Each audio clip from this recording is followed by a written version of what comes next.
أما بعد فأعوذ بالله من الشيطان الرجيم بسم الله الرحمن الرحيم ومن آياته أن خلق لكم من أنفسكم أزواجا لتسكنوا إليها وجعل بينكم مودة ورحمة إن في ذلك لآيات لقوم يتفكرون صدق الله العظيم وبلغنا رسوله النبي الكريم ونحن على ذلك لمن الشاهدين والشاكرين والحمد لله رب العالمين اللهم صل على سيدنا محمد وعلى آل سيدنا محمد وبارك وسلم.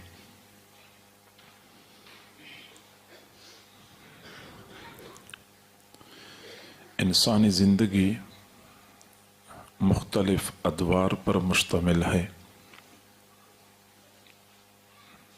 بچپن، لڑکپن، جوانی اور بڑھاپا انسانی زندگی کے ترکیبی مراحل ہیں. ان میں سے ہر دور اور ہر مرحلے کے تقاضے جدا ہوتے ہیں. چنانچہ بچپن کی ضروریات کچھ اور ہوتی ہیں، لڑکپن میں تقاضے بدل جاتے ہیں، اور جب بندہ لڑکپن سے نکل کے جوانی کی دہلیز پہ قدم رکھتا ہے تو وہ معاشرے کا ایک ذمہ دار فرد بن چکا ہوتا ہے. اس کے کندھوں پر مختلف قسم کی ذمہ داریاں آتی ہیں، معاشرے کی اس سے توقعات ہوتی ہیں. چنانچہ ان ذمہ داریوں کو پورا کرنے کے لیے کئی مرتبہ تلخ اور ترش حالات سے واسطہ پڑتا ہے. ناکامی اور کامیابی، آسانی اور تنگی، مختلف حالات بندے پر آتے ہیں. تو ایسی صورتحال میں ہر بندے کو ایک ایسے ساتھی کی ضرورت ہوتی ہے جس کے ساتھ بندہ اپنے دل کی بات شیئر کر سکے، اپنے دل کا دکڑا اس کو سنا سکے، کچھ اس کا حوصلہ، کچھ اس کی حمیت اور تعاون بندے کے لیے حوصلہ افزائی کا باعث بن سکے. شریعت مطہرہ نے نکاح کی صورت میں ہر مرد کے لیے اس طرح ساتھی کا بہترین انتظام فرمایا ہے. اور معزز سامعین، معزز خواتین، میری ماؤں، بہنوں، بیٹیوں، ہر نوجوان کی یہ فطری ضرورت ہے. دنیا کا کوئی بندہ اس سے مستثنا نہیں ہے. عام لوگ تو یہ ضرورت محسوس کرتے ہی ہیں، یہاں تک کہ وہ حضرات جو اللہ کے قرب کے اعلیٰ مقامات پر فائز ہوتے ہیں، جن کو ہم اولیاء کہتے ہیں، وہ بھی اس ضرورت سے مستغنی نہیں ہیں. بلکہ میں اگلی بات یہ کروں کہ حضرات انبیاء کرام بھی یہ ضرورت محسوس کرتے تھے، اور اللہ رب العزت نے ان کے لیے بھی ایسا ہی انتظام فرمایا تھا. چنانچہ حضرت آدم علیہ السلام کو اللہ تعالیٰ نے جنت میں رکھا. جنت میں کوئی پریشانی نہیں ہے، کوئی مسئلہ ہی نہیں ہے، کوئی تنگی نہیں ہے، سکون ہی سکون ہے. لیکن اس کے باوجود حضرت آدم علیہ السلام کو ضرورت تھی کہ ان کے ساتھ کوئی ساتھی ہو، شریک حیات ہو. تو اللہ رب العزت نے حضرت حوا علیہ السلام کی صورت میں ان کے لیے شریک حیات کا انتظام فرمایا. اسلام دین فطرت ہے. اسلام نے انسان کی اس فطری تقاضے کو سمجھا اور اس کی تکمیل کے لیے مناسب راستہ دیا. جبکہ اس فطری ضرورت کی تکمیل میں دوسری اقوام نے افراط اور تفریط سے کام لیا. چنانچہ بعض قوموں نے تو اس فطری ضرورت کو زندگی کا مقصد ہی بنایا ہے. چنانچہ ان کا شب و روز کی تمام تر محنتیں اور کاوشیں صرف اسی مقصد کے لیے ہیں. اور ان قوموں میں ماں اور بہن اور بیوی اور بیٹی کا بھی کوئی فرق نہیں ہے. وہ یہ کہتے ہیں کہ بس جہاں بندے کو موقع ملے وہاں بندہ اپنی فطری ضرورت پوری کر لے. ایک طرف کچھ قوموں نے اس ضرورت کو اتنی اہمیت دی ہے کہ زندگی کا مقصد ہی سمجھا ہوا ہے، اور کچھ اقوام نے اس فطری ضرورت کو دبانے کی کوشش کی. چنانچہ عیسائیوں کا آج بھی نقطہ نظر یہی ہے کہ جو بندہ اللہ سے واصل ہونا چاہتا ہے تو اس کے لیے شادی کرنا ممنوع ہے. جس نے شادی کر لی وہ کبھی اللہ سے واصل نہیں ہو سکتا. نتیجہ کیا نکلا کہ ان کے معاشرے میں، ان کے مذہب میں جو لوگ اللہ کو حاصل کرنا چاہتے ہیں، اللہ تک پہنچنا چاہتے ہیں، وہ شادی نہیں کرتے. چنانچہ اس میں گرجا گھروں میں راہب بن کی زندگی گزارتے ہیں مرد، اور خواتین نن بن کی زندگی گزارتی ہیں. خاتون جب شادی نہیں کرتی وہ کہتے میں نے اللہ کو پانا ہے، اس کو نن کہتے ہیں. مرد جو شادی نہیں کرتا وہ کہتے ہیں میں نے اللہ کو پانا ہے، اس کو راہب کہتے ہیں. اب وہ اللہ کو پانے کے لیے شادی سے اعراض تو کر لیتے ہیں، لیکن دوسری جانب چونکہ فطری ضرورت سے اغماض کر لیا، اس لیے نتیجہ یہ نکلا کہ وہ گرجا گھر جن کی بنیاد اللہ کی عبادت پہ رکھی گئی تھی وہ بے حیائی اور فحاشی کے اڈے بن گئے، کیونکہ انہوں نے انسان کی فطری ضرورت کو سمجھا نہیں. شریعت مطہرہ نے انسان کی فطری ضرورت کو سمجھا اور اس کی تکمیل کے لیے بہت خوبصورت اور اچھا راستہ دیا کہ اس راستے پہ چل کے آپ یہ ضرورت پوری کر سکتے ہیں. دوسرے لفظوں میں یہ کہوں کہ شریعت نہ تو ہم سے یہ مطالبہ کرتی ہے کہ تم فرشتے بنو، شریعت کا ہم سے یہ مطالبہ نہیں ہے تم فرشتوں کی طرح رہو، نہیں، لیکن شریعت ہمیں یہ بھی اجازت نہیں دیتی کہ تم شیطان بن جاؤ.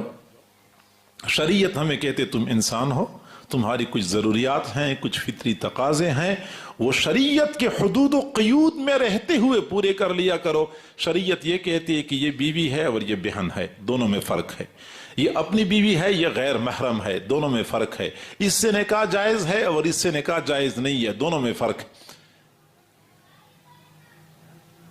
اور صرف یہ نہیں کہ شریعت مطہرہ نے نکاح کو بندے کی ضرورت کا درجہ دیا ہے، بلکہ شریعت مطہرہ نے نکاح کو عبادت کا درجہ دیا ہے.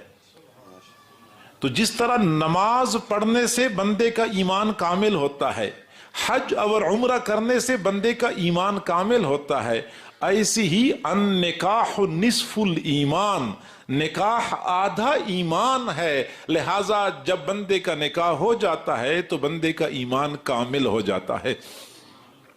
عبادت کا درجہ دیا ہے. اور میں اگلی بات عرض کروں کہ کسی بھی عبادت کو صحیح طریقے سے سر انجام دینے کے لیے دو امور کا اہتمام ضروری ہے. ایک تو یہ کہ عبادت کا وقت ہوتا ہے، اس وقت کی رعایت ضروری ہوتی ہے. دوسرا یہ کہ عبادت کا طریقہ رسول اللہ صلی اللہ علیہ وسلم نے جیسے بتایا ہے اسی کے مطابق وہ عبادت سر انجام دینی ہوتی ہے. نماز ہے، وقت کی رعایت بھی ضروری ہے، اور جو طریقہ ہمیں ہمارے محبوب نے بتایا ہے اسی طریقے کے مطابق نماز پڑھنی ہوگی. حج ہے، حج کے وقت کی بھی رعایت ضروری ہے اور رسول اللہ کے بتائے ہوئے طریقے کی بھی رعایت ضروری ہے، پھر حج باعث ثواب ہے. اب ایک آدمی ہے وہ کہتے ہیں میں حج کروں گا لیکن محرم میں کروں گا، ذوالحجہ میں نہیں کروں گا. لوگ کہیں گے تیرا حج قبول نہیں ہے، تو 5 لاکھ خرچ کرے، تو 10 لاکھ خرچ کرے، تو طواف کر، تو شیطان کو کنکریاں مار، تو جو کچھ چاہے کر لے، تیرا حج قبول نہیں ہے کیونکہ تو نے وقت کی رعایت نہیں کی. نماز ہے، ایک آدمی فجر کی نماز پڑھتا ہے صبح 8 بجے، بھائی تو نے تو وقت سے دیر کر کے نماز پڑھی ہے. ایک آدمی عصر کی نماز پڑھتا ہے دن کے 12 بجے، دنیا کہتی ہے کہ بھائی تیری نماز نہیں ہونی، تو نے وقت کی رعایت نہیں کی ہے. تو تمام عبادات کا جو وقت متعین ہے، متعین وقت کی رعایت. دوسرا یہ کہ جو طریقہ رسول اللہ صلی اللہ علیہ وسلم نے بتایا ہے اسی طریقے کی رعایت. دو چیزیں ضروری ہیں. چونکہ نکاح عبادت ہے اس لیے عبادت سمجھ کی اس کو سر انجام دینا چاہیے، اور اس میں بھی ان دو امور کی رعایت ضروری ہے. ایک تو یہ کہ وقت کی رعایت، نکاح کا وقت کون سا ہے؟ بچہ اور بچی بالغ ہو گئے، بس اب نکاح کا وقت آ گیا۔ اب مزید تاخیر ایسی ہے جیسے بندہ نماز کا وقت ہو جائے بندہ تاخیر کرتا ہے، روزے کا وقت ہو جائے بندہ تاخیر کرتا ہے۔ نہیں، تاخیر کی گنجائش نہیں ہے۔ پہلے زمانے میں گنجائش نہیں تھی، دور نبوت میں بھی رسول اللہ نے گنجائش نہیں رکھی ہے، حالانکہ اس وقت تو خیر کا زمانہ تھا، حیا کا زمانہ تھا۔ اور آج بے حیائی، فحاشی اور عریانی جس طرح عروج پہ ہے، تو آج کے زمانے میں تو بالکل گنجائش نہیں ہے کہ بچہ یا بچی شادی کی عمر کو پہنچ جائے اور ان کے نکاح میں اور شادی میں تاخیر کی جائے۔ آپ صلی اللہ علیہ وسلم نے فرمایا اذا خطب الیکم من ترضون دینہ وخلقہ فزوجوہ، تمہارے پاس کسی ایسے بندے کی جانب سے رشتے کا پیغام آ جائے جس کا دین تمہیں پسند ہے، جس کے اخلاق تمہیں پسند ہے، تو اپنی بہن، اپنی بیٹی کا رشتہ کرنے میں دیر نہ کرو، فوری رشتہ دے دیا کرو۔ وَإِلَّا تَفْعَلُوا، اگر تم یہ کام نہیں کرو گے، تَكُنْ فِتْنَةٌ فِي الْأَرْضِ وَفَسَادٌ عَرِيضٌ، زمین میں فتنہ برپا ہو جائے گا اور زبردست فساد نمودار ہو جائے گا۔ یہ میرے محبوب نے فرمایا۔ کب فرمایا؟ 14 صدیاں پہلے، جو خیر القرون کا دور تھا۔ حضور نے فرمایا میرا زمانہ بہترین زمانہ ہے، نہ بے حیائی، نہ فحاشی، نہ کوئی ایجوکیشن، نہ انٹرنیٹ، نہ فیس بک، نہ دنیا جہان کی خباثتیں اس وقت موجود تھی۔ لیکن پھر بھی فرمایا کہ اگر تم رشتہ کرنے میں دیر کرو گے تکن فتنۃ فی الارض وفساد عریض، زمین میں فتنہ نمودار ہو جائے گا اور زبردست فساد برپا ہو جائے گا۔ اگر اس وقت رسول اللہ نے ہمیں فتنے اور فساد سے ڈرایا تھا تو آج تو ہمیں وہ فتنے اور فسادات اپنی آنکھوں سے نظر آتے ہیں۔ تو آج کے زمانے میں شادی میں بلا وجہ تاخیر کرنا یقیناً بہت بڑی خطا ہے، اور یہی وجہ ہے کہ روایات میں آیا ہے کہ بچہ یا بچی شادی کی عمر کو پہنچ جائیں، مناسب رشتہ مل رہا ہو، والدین خواہ میں شادی کرنے میں تاخیر کرتے ہیں، اور بچہ یا بچی کسی گناہ میں مبتلا ہو جائیں، تو قیامت کے دن جہاں نوجوانوں کو پکڑا جائے گا وہاں نوجوانوں کے والدین کو بھی پکڑا جائے گا کہ تم لوگوں نے اپنے بچوں کو عفیف اور پاک دامن رہنے میں تعاون فراہم کیوں نہیں کیا تھا۔ کتنے نوجوان بیچارے ایسے ہیں جو گناہ سے بچنا چاہتے ہیں، ڈر رہے ہوتے ہیں کہ ایسا نہ ہو کسی گناہ کا ارتکاب ہو جائے، لیکن جس ماحول میں رہتے ہیں اس ماحول میں ان کے لیے بچنا بہت دشوار ہوتا ہے۔ دوسری جانب والدین کو اس چیز کا احساس نہیں ہوتا کہ نوجوان بیٹی کی بھی کچھ ضرورت ہے، اس نے بھی عفیف اور پاک دامن رہنا ہے۔ حضرت علی رضی اللہ تعالیٰ عنہ کو حضور صلی اللہ علیہ وسلم نے فرمایا علی 3 کام ایسے ہیں جب وقت آ جائے تو پھر دیر نہیں کرنی، نماز کا وقت ہو جائے تو پھر نماز پڑھنے میں دیر نہیں کرنی، جنازہ تیار ہو جائے جنازہ پڑھنے میں دیر نہیں کرنی، بچی کے لیے مناسب رشتہ مل جائے تو پھر نکاح کرنے میں دیر نہیں کرنی۔ تو حضور صلی اللہ علیہ وسلم نے اس زمانے میں حضرات صحابہ کرام کو تاکید فرمائی تھی کہ رشتوں میں، نکاح میں بلا وجہ تاخیر نہ کیا کرو۔ تو آج جو ہم فضول رسوم اور رواج کی بنیاد پہ تاخیر کرتے ہیں تو یہ جرم عظیم ہے جس کے ہم مرتکب ہو رہے ہیں۔ تو میں نے پہلے کہا کہ ایک تو عبادت کا وقت ہوتا ہے، اس عبادت کے وقت میں بلا وجہ تاخیر یہ موجب گناہ ہے اور اللہ کی ناراضگی کا باعث ہے۔ تو چونکہ نکاح ایک عبادت ہے اس میں بلا وجہ تاخیر کی گنجائش نہیں ہے۔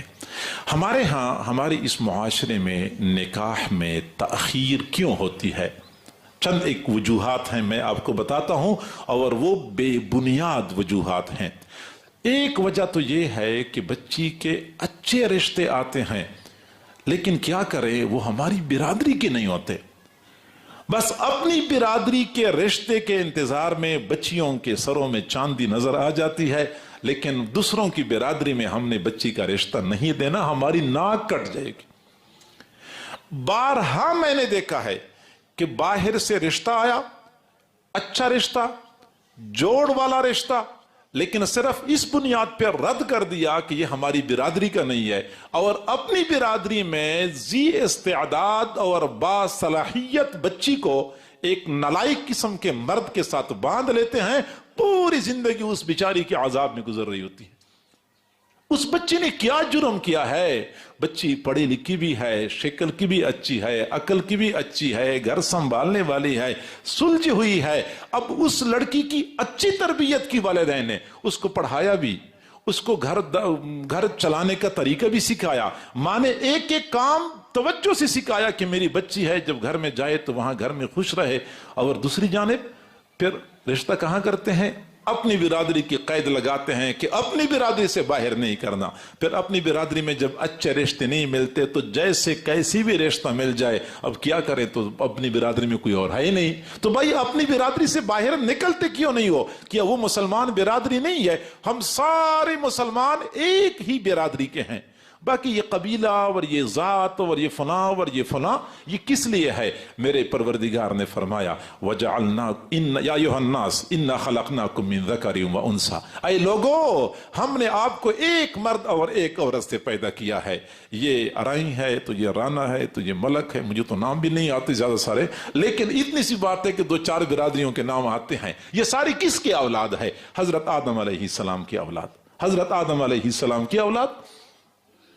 تو انا خلقناکم من ذکر و انثی وجعلناکم شعوبا وقبائل، ہاں ٹھیک ہے، اللہ تعالیٰ نے کامل حکمت کے تحت الگ الگ قبیلے بنائے ہیں، لیکن قبیلوں کا مقصد کیا ہے؟ یہ مقصد نہیں ہے کہ یہ قبیلہ اس سے برتر ہے، یہ برادری اعلیٰ ہے، یہ برادری ادنا ہے، اس کو ہم نے رشتہ نہیں دینا، نہیں، اس لیے نہیں، فرمایا لتعارفوا، صرف پہچان کے لیے، صرف پہچان کے لیے میں نے قبیلوں میں اور برادریوں میں تمہیں تقسیم کیا ہے، اور ہم نے اسی برادری کو ایمان سے زیادہ اہمیت دی، ایمان سے زیادہ اہمیت ہم اس کو دے رہے ہیں۔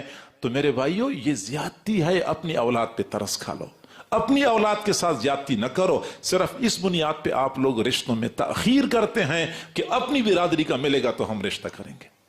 قرآن پاک میں ایک شادی کا تذکرہ ہے جہاں برادری کی رعایت نہیں کی گئی تھی۔ چنانچہ مصر میں فرعون کی حکومت تھی، اور فرعون نے ظلم و ستم کا بازار گرم کر رکھا تھا۔ ایک نوجوان تھے، عفیف اور پاک دامن تھے، نیک متقی تھے۔ فرعون نے اپنے وزیروں کے ساتھ مشورہ کر لیا کہ اس کو قتل کرنا ہے۔ نوجوان کا نام حضرت موسیٰ علیہ السلام، کسی نے بتایا، حضرت موسیٰ علیہ السلام نے اپنے آپ کو بچانے کے لیے مصر چھوڑ دیا، مدین چلے گئے۔ مدین شہر کے پاس پہنچ گئے۔ اب عصر کے بعد کا وقت تھا، نہ کوئی جان پہچان ہے، نہ کوئی ٹھکانہ ہے، نہ کوئی پیسہ ہے کہ بندہ پیسے کے زور پہ اپنے لیے کوئی جگہ کا انتظام کر لے۔ حیران پریشان، اور پھر اللہ تعالیٰ کی طرف رجوع کر لیا، رب انی لما انزلت الی من خیر فقیر، اللہ کوئی خیر، کوئی بھلائی، کوئی میرے سامنے آ جائے تو ٹھیک، میں محتاج ہوں۔ حضرت موسیٰ علیہ السلام نے مدین شہر کے کنارے پہ دیکھا کہ ایک کنواں تھا، کنویں پہ لوگ اپنے جانوروں کو، اپنی بکریوں کو پانی پلانے کے لیے لا چکے تھے۔ اچھا، لوگ مرد حضرات اپنی بکریوں کو پانی پلا رہے تھے، دور 2 جوان العمر لڑکیاں تھیں جنہوں نے اپنی بکریوں کو روکا ہوا تھا اور نہیں آنے دے رہی تھی۔ بکریوں کو پیاس لگی تھی، وہ پانی کی طرف زور لگا رہی تھی، اور وہ بچیاں پانی بکریوں کو روک کے رکھی ہوئی تھی، اس لیے کہ وہ بکریاں ادھر آ نہ جائیں۔ بچیاں اس انتظار میں تھی کہ کنویں پہ چونکہ مرد حضرات ہیں، وہ پہلے اپنی بکریوں کو پانی پلائیں تو پھر بعد میں ہم باحیا طریقے سے، مردوں کے ساتھ اختلاط بھی نہیں ہوگا، ہم اپنی بکریوں کو پانی پلائیں گی۔ حضرت موسیٰ علیہ السلام تماشا دیکھ رہے تھے، تو دیکھا کہ ان مردوں نے جب اپنی بکریوں کو پانی پلایا تو وہ ظالم لوگ تھے، انہوں نے کنویں کے قریب ایک بہت بڑی چٹان رکھی ہوئی تھی، تو 7-8 بندوں نے مل کے چٹان کو دھکا دیا اور وہ کنویں کے منہ کے اوپر فٹ کر دی۔ اس کا معنی ہے کہ کنویں کو تالا لگ گیا، اب 7-8 بندے آئیں گے تو اس چٹان کو ہٹائیں گے تو پھر کوئی بندہ پانی نکال سکتا ہے۔ وہ بچیاں دیکھتی رہ گئیں کہ یا اللہ، اب انہوں نے چٹان رکھی ہے، اب ہمارا کیا بنے گا، ہماری بکریوں کو پانی کیسے ملے گا؟ حضرت موسیٰ علیہ السلام سمجھ گئے کہ اگر مصر میں کوئی اونچ نیچ کا سلسلہ تھا، ظلم و ستم کا بازار گرم تھا، تو یہاں بھی یہی سلسلہ ہے۔ حضرت موسیٰ علیہ السلام کے اندر پیغمبروں والی قوت تھی، اور ایک پیغمبر کو 40 جنتی مردوں کے برابر طاقت دی گئی ہوتی تھی، اور ایک جنتی مرد کو 100 دنیا کے مردوں کے برابر طاقت ملے گی۔ چنانچہ حضرت موسیٰ علیہ السلام نے اکیلے چٹان کو جو ایسے دھکا دیا تو 7-8 بندے جس چٹان کو اٹھایا کرتے تھے، حضرت موسیٰ علیہ السلام نے بہت آسانی سے چٹان کو ہٹا لیا، پھر اشارہ کر دیا، اور پھر پیغمبرانہ قوت سے ڈول نکالنے شروع کر دیے، اور لمحہ بھر میں بکریوں کو پانی پلایا۔ بچیاں چلی گئی اپنے والد کے پاس، اور اپنے والد سے کہا کہ یا ابت استاجرہ ان خیر من استاجرت القوی الامین۔ ابا جان، ہم نے ایک نوجوان کو دیکھا ہے اتنا باحیا، ایک تو اس کے اندر قوت بہت ہے، دوسرا ہے کہ وہ باحیا بہت ہے۔ امین کا معنی وہ خیانت نہیں کرتا، اس نے ہماری طرف نگاہ اٹھا کے دیکھا بھی نہیں، یہ بھی امانت داری ہے کہ بندہ کسی کی طرف دیکھے نہ۔ چنانچہ ابا جان، ایک مزدور میں، ایک ملازم میں 2 خوبیاں ہونی چاہیے، ایک تو یہ کہ وہ کام پر قادر ہو، اس کے اندر قوت ہو، دوسرا یہ کہ وہ دیانت دار ہو، وہ خیانت نہ کرتا ہو، اور اس نوجوان میں یہ دونوں خوبیاں پائی جاتی ہیں، لہٰذا اس نوجوان کو اپنے گھر میں ملازم رکھ لے۔ وہ بچیاں حضرت شعیب علیہ السلام کی تھی، چنانچہ حضرت شعیب علیہ السلام نے ایک بچی کو بلایا کہ اس کو بھیجا کہ آپ اس نوجوان کو لے آئیں۔ نوجوان وہاں پہ چلا گیا، حضرت شعیب علیہ السلام نے پہلی نظر دیکھا کہ نوجوان ہے، نیک ہے، چہرے پر سعادت کے آثار ہیں۔ یہ نہیں پوچھا کہ آپ کی برادری کون سی ہے، اور آپ کی اپنی ذاتی زمین ہے یا نہیں ہے، اور آپ کاروبار کیا کرتے ہیں، نہیں، بس پہلی ملاقات میں فرمایا انی ارید ان انکحک احدی ابنتی ہاتین علی ان تأجرنی 8 حجج۔ میرا ارادہ یہ ہے کہ میں اپنی 2 بچیوں میں سے ایک بیٹی کا رشتہ آپ کو دے دوں۔ حضرت موسیٰ علیہ السلام پیغمبر، حضرت شعیب علیہ السلام پیغمبر، نہ کوئی برادری کی شرط تھی، نہ کوئی مال پیسے کا پتہ کیا، نہ کوئی زمینوں کی تحقیق کر لی، نہ کوئی پیچھے گھر کو دیکھا، صرف نوجوان کو دیکھا کہ سعادت کے آثار چہرے پہ نظر آ رہے ہیں، تو اپنی بیٹی کا رشتہ ان کو دے دیا۔ تو برادری کی کوئی شرط نہیں ہونی چاہیے میرے بھائیوں۔ سچی بات یہ ہے، ایک وقت تھا کہ جب لوگ اتنے پڑھے لکھے نہیں تھے، اس وقت یہ برادریوں کی شرطیں لوگ رکھتے تھے۔ اب تو ماشاءاللہ سارے لوگ پڑھے لکھے ہیں، سب کو پتا ہے کہ یہ برادری کوئی برادری کسی سے بہتر نہیں ہے۔ ہاں، ان اکرمکم عند اللہ اتقاکم، اللہ نے فرمایا بس وہی بہتر ہے جو زیادہ متقی ہوتا ہے۔ نوجوان کو دیکھیں، سعادت کے آثار ہیں، رشتہ دینے کے قابل ہے، یہ گھر چلانے کے قابل ہے، صلاحیت ہے، ذمہ دار ہے، بس مسلمان ہے، نہ کلمہ پڑھ رہا ہے، بس پھر رشتہ دینے میں دیر نہیں کرنی چاہیے۔ ایک تو ہمارے ہاں رشتوں میں جو تاخیر ہوتی ہے، اس کی بنیادی وجہ برادری کا مسئلہ ہوتا ہے۔ دوسری بنیادی وجہ کہ میرا بیٹا ابھی پڑھ رہا ہے، میری بیٹی ابھی پڑھ رہی ہے، عمر کتنی ہو گئی ہے، عمر 27 سال ہو گئی، ابھی مزید ڈگریاں لے رہی ہے، اب پتہ نہیں ان ڈگریوں کا کرنا کیا ہے ہم نے۔ میرے بھائیوں، بچوں کی تعلیم ہو یا بچیوں کی تعلیم ہو، یہ شادی میں رکاوٹ نہیں ہونی چاہیے، کیونکہ شادی کئی مرتبہ فرض ہو جاتی ہے بندے پر، اور یہ اسکول اور کالج یونیورسٹی کی ڈگریاں اور تعلیم یہ فرض نہیں ہے، تو اس فرض کو مقدم کرنا ہوتا ہے۔ والدین بھی چاہتے ہیں کہ ہم جلدی اپنی بیٹیوں کے فرض سے سبکدوش ہو جائیں، تو پھر جلدی کرنی چاہیے۔ پڑھائی درمیان میں رکاوٹ نہیں ہونی چاہیے، بچوں کی پڑھائی بھی رکاوٹ نہیں ہونی چاہیے، لیکن بچیوں کی پڑھائی کا تو میں بالکل ہی قائل نہیں ہوں، بچیوں کی پڑھائی کا تو میں بالکل ہی قائل نہیں ہوں۔ بئی معنی کہ ایسی پڑھائی جو بچی کے عفت اور پاک دامنی کی قیمت پہ ہو، تو ایسی پڑھائی کا میں قائل نہیں ہوں۔ ہماری بچیاں جو یونیورسٹیوں میں پڑھتی ہیں، ان کا ایک بہت بڑا مسئلہ تو یہ ہوتا ہے کہ عفت اور پاک دامنی کو بچا کے رکھنا دشوار ہو جاتا ہے۔ سچی بات یہ ہے، آپ حضرات کا دل دکھانا مقصود نہیں ہے، لیکن حقائق تو آپ کو بھی معلوم ہے کہ یونیورسٹیوں کا ماحول کیسے ہے، ہاسٹلوں میں کیا کچھ ہوتا ہے۔ ہم اپنی بچی کو، اپنے بیٹے کو بھیج دیتے ہیں لاہور، اس نے وہاں مہینہ گزارنا ہوتا ہے، ہمیں نہیں پتا ہوتا کہ میرا بیٹا یا میری بیٹی اس کی راتیں ہاسٹل میں گزرتی ہیں، ہوٹل میں گزرتی ہیں، کلب میں گزرتی ہیں، ہمیں کوئی پتا نہیں ہوتا۔ انٹرنیٹ نے جلتی پہ تیل کا کام دیا ہے، یونیورسٹیوں کے اندر جو لوگ رہتے ہیں، جو پڑھاتے ہیں، وہ ہمیں بتاتے ہیں کہ کیا ہو رہا ہے یونیورسٹیوں میں. آپ حیران ہو جائیں گے. لمز یونیورسٹی کا ایک پروفیسر ہے جو ہمارا جاننے والا ہے، کسی نے اس سے کہا کہ ہم نے سنا ہے کہ لمز یونیورسٹی میں 80% بچے اور بچیاں شراب پیتی ہیں. اس نے کہا یہ جھوٹ ہے، لوگ مبالغہ کرتے ہیں، 70% بچے اور بچیاں شراب پیتی ہیں. یونیورسٹی کے ماحول میں پروفیسر مانتا ہے کہ 70% بچے اور بچیاں شراب پیتی ہیں. تو جہاں شراب آ جاتی ہے، جہاں شراب کے جام لٹتے ہیں، تو وہاں شباب اور کباب سب کچھ لٹتا جاتا ہے، پھر کوئی چیز بچتی نہیں ہے. شراب جب لٹ جائے تو پھر شباب کے لٹنے میں دیر نہیں لگتی. اب 2 سال پہلے کی بات ہے، ہمارے ملک کی ایک ذمہ دار شخصیت نے کہا، میں بتاتا ہوں، وفاقی وزیر نے کہا، اس نے کہا کہ رات کی تاریکی میں نہیں بلکہ دن کے اجالے میں کہا، اور 2-4 بندوں کے درمیان نہیں بلکہ بھرے مجمع میں کہا، ریکارڈ پہ یہ بات موجود ہے. اس نے کہا کہ اسلام آباد کے تعلیمی اداروں میں 70% بچے اور بچیاں منشیات استعمال کرتی ہیں. اب ایسے اداروں میں ہم اپنی بچی کو بھیج دیتے ہیں، اپنے بیٹے کو بھیج دیتے ہیں، تو شادی میں تاخیر کرتے ہیں. ادھر ہم نے کھلا ماحول ان کو دیا ہوا ہے، بالکل آزاد چھوڑا ہوا ہے، انٹرنیٹ استعمال ہو رہا ہے، لوگوں سے رابطے ہو رہے ہیں، اور پھر بھی ہم مطمئن ہیں کہ میرا بیٹا بڑا نیک پاک دامن ہے، میری بیٹی بڑی پاک دامن ہے. اس کو میں جنون اور دیوانگی سے تعبیر کرتا ہوں. شاید میرا انداز سخت ہو گیا، لیکن حقائق یہی ہیں. بچیوں کی تعلیم کے بعض شعبے ایسے ہیں جہاں پہ تعلیم حاصل کرنا فرض کفایہ ہو جاتا ہے. جیسے ڈاکٹر بننا ہے. اب اگر بچی ڈاکٹر ہو تو اچھی بات ہے، کیونکہ مسلمان خواتین کا علاج معالجہ یہ باپردہ طریقے سے ہو جاتا ہے، تو اچھی بات ہے. تو بچی کا ڈاکٹر بننا فرض عین ہے.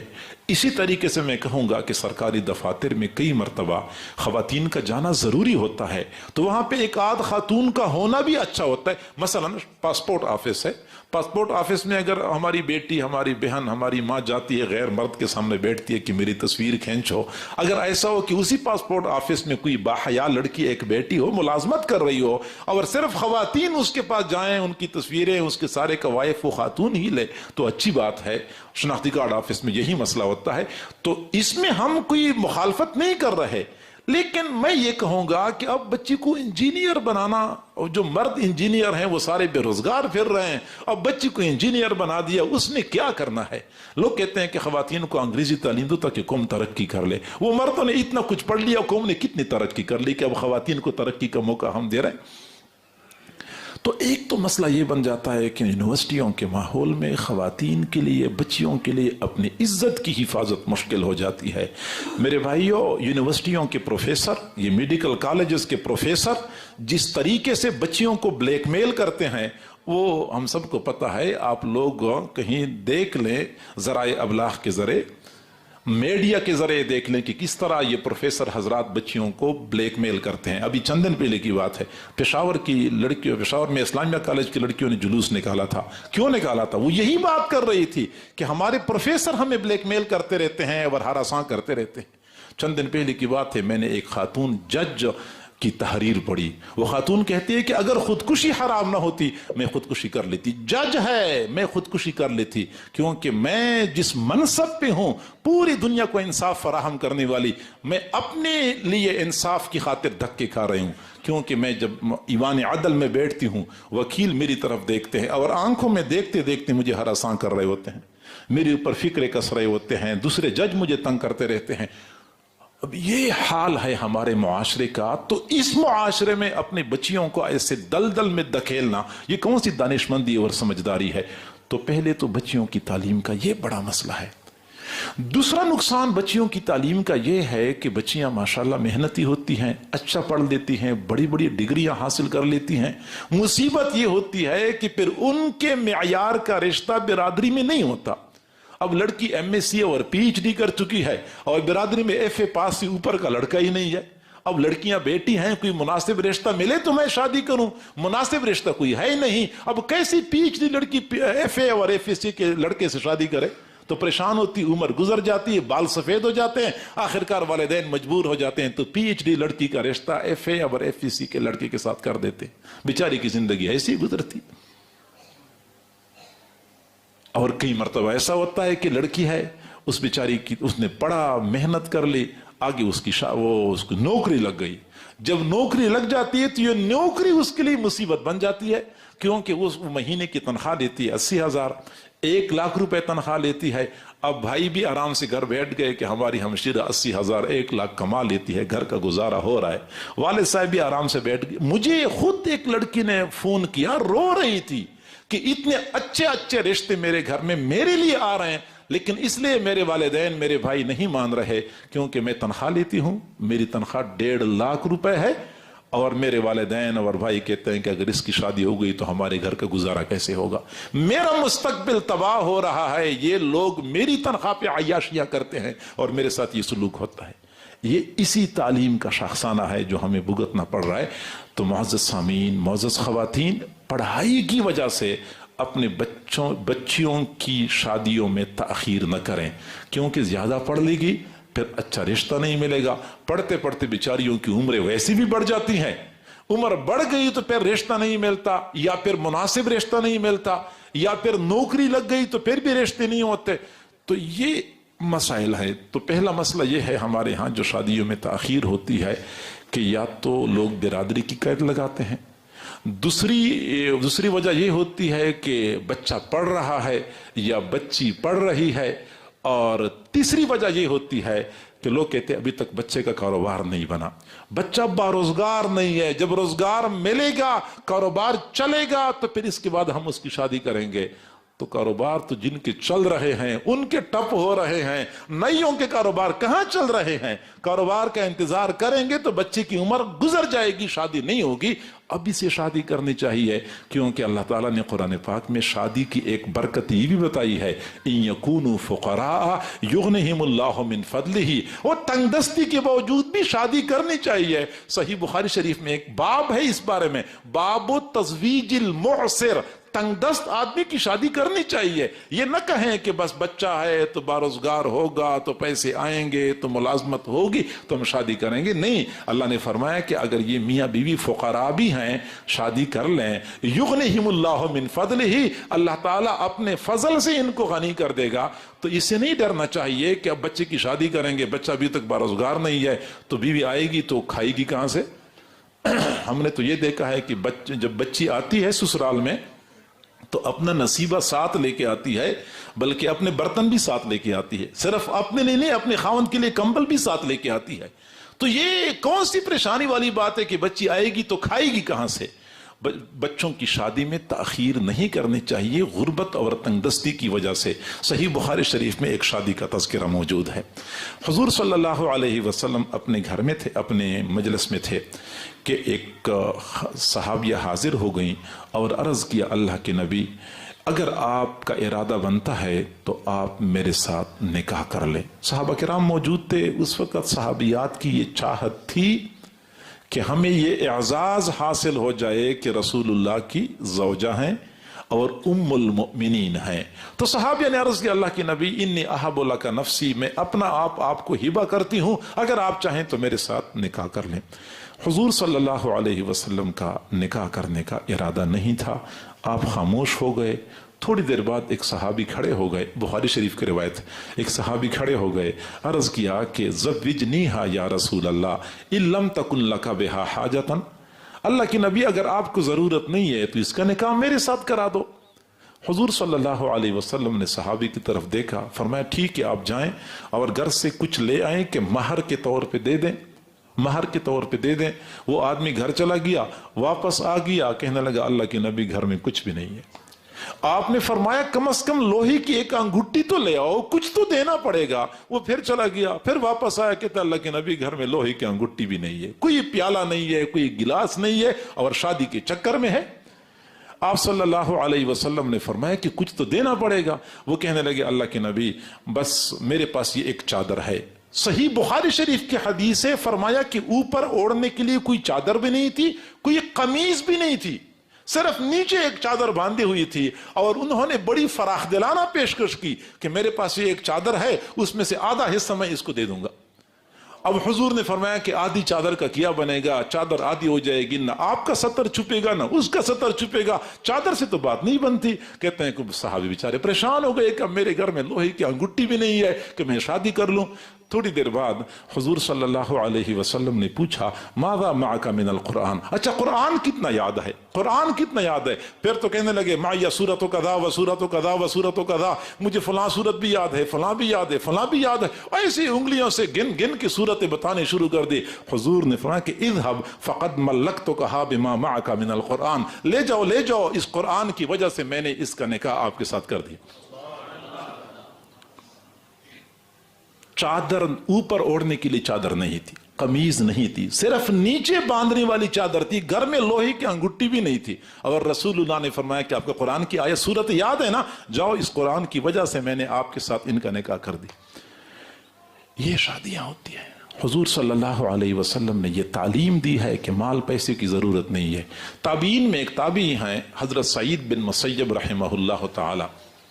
آپ حضرات آرام سے بیٹھے، میں نے دوسری شادی کی بات بھی کرنی ہے، پھر آپ انشاءاللہ رغبت سے سنیں گے، ٹھیک ہے نا جی؟ ہاں، میں آپ کو اس لیے کہہ رہا ہوں، لالچ دے رہا ہوں تاکہ آپ اٹھے نا۔ اسلام آباد میں ایک دفتر میں ایک سیکرٹریٹ میں ایک افسر کے پاس ہم بیٹھے ہوئے تھے، دوست ہے، تو انہوں نے ویسے موضوع چھیڑا کہ یہ دوسری شادی کے بارے میں آپ کیا کہتے ہیں؟ تو میں دوسری شادی کے بارے میں اعتدال والی رائے پیش کر رہا تھا۔ اعتدال والی بات میں کرتا ہوں، یک طرفہ بات نہیں کرتا۔ تو میں وہ بات کر رہا تھا کہ ایک اور افسر اس دفتر میں آیا ہوا تھا، وہ دوسرے افسر سے کوئی بات کرنی تھی، تو اس نے میری بات سنی، کہتا ہے یار جلدی تو مجھے بہت ہے لیکن بات بڑی دلچسپ ہے، میں بھی سن کے بیٹھ کے سن لیتا ہوں۔ تو آپ حضرات بیٹھے رہیں، میں نے وہ بات بھی کرنی ہے تسلی سے۔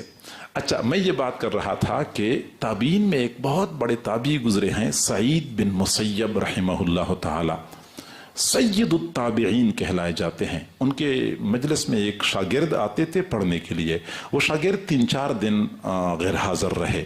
جب وہ آئے تو استاد نے پوچھا کہ بیٹا آپ کہاں تھے، غیر حاضر تھے؟ شاگرد نے کہا استاد جی میری اہلیہ کا انتقال ہوا تھا اور میں تعزیت میں کفن دفن میں مصروف تھا، اس لیے میں سبق میں حاضر نہ ہو سکا۔ تو استاد نے پوچھا اچھا آپ کی اہلیہ کا انتقال ہوا ہے تو کیا آپ کو کوئی اور رشتہ مل جائے تو پھر آپ شادی کرنے کے لیے تیار ہیں؟ تو نوجوان نے کہا کہ استاد جی مجھے کون رشتہ دے گا، حالت میری یہ ہے کہ نہ میرا کوئی ذاتی مکان ہے نہ کاروبار ہے، مسافر بندہ ہوں، پتہ نہیں کس ملک سے یہاں پہ آیا ہوا ہوں۔ اب یہاں میں ایک مسجد میں امامت کرتا تھا، میرے پاس جو پہلی بیوی تھی وہ جنتی مزاج کی خاتون تھی، اسی مسجد کے حجرے میں میرے ساتھ زندگی گزار دی، کھانے کے لیے کچھ مل جاتا تھا کھا لیتی تھی، نہیں ملتا تھا صبر کرتی تھی، اب ان حالات میں کون مجھے رشتہ دے گا؟ تو سعید بن مسیب رحمہ اللہ نے فرمایا کہ اگر آپ کو سعید بن مسیب کی بیٹی کا رشتہ مل جائے تو آپ قبول کر لیں گے؟ شاگرد نے کہا استاد جی اگر مجھے مل جائے تو میرے لیے اس سے بڑا اعزاز کیا ہو سکتا ہے۔ اب میں آپ کو بتاؤں کہ سعید بن مسیب کی یہ بیٹی اتنی سعادت مند تھی، اتنی ذی استعداد تھی کہ وقت کے حکمران ولید بن عبد الملک نے اپنے بیٹے کے لیے رشتہ مانگا تھا، اور سعید بن مسیب نے فرمایا تھا کہ میری بیٹی اتنی فضول نہیں ہے کہ میں تیرے بیٹے کو دے دوں۔ وقت کے حکمران نے بیٹے کے لیے رشتہ مانگا تھا، انہوں نے انکار کر دیا تھا، اور ایک ایسے شاگرد کے ساتھ اسی وقت شاگردوں کو بلایا، نکاح پڑھا لیا اور معاملہ ختم کر دیا۔ وہ شاگرد چلا گیا مسجد میں امامت کے لیے، تو وہ کہتا ہے، خود کہتا ہے کہ عشاء کے بعد کا وقت تھا، میں مطالعے میں مصروف تھا کہ دروازہ کسی نے کھٹکھٹایا، میں نے پوچھا کون ہو؟ باہر سے آواز آئی سعید ہوں۔ اب میرے جتنے دوست تھے سعید نام کے، میں نے سب کے بارے میں غور کیا، میں نے کہا یہ آواز تو کسی سعید کی نہیں ہے۔ اچانک مجھے خیال آیا کہ یہ تو میرے استاد سعید بن مسیب دروازے پہ کھڑے ہیں۔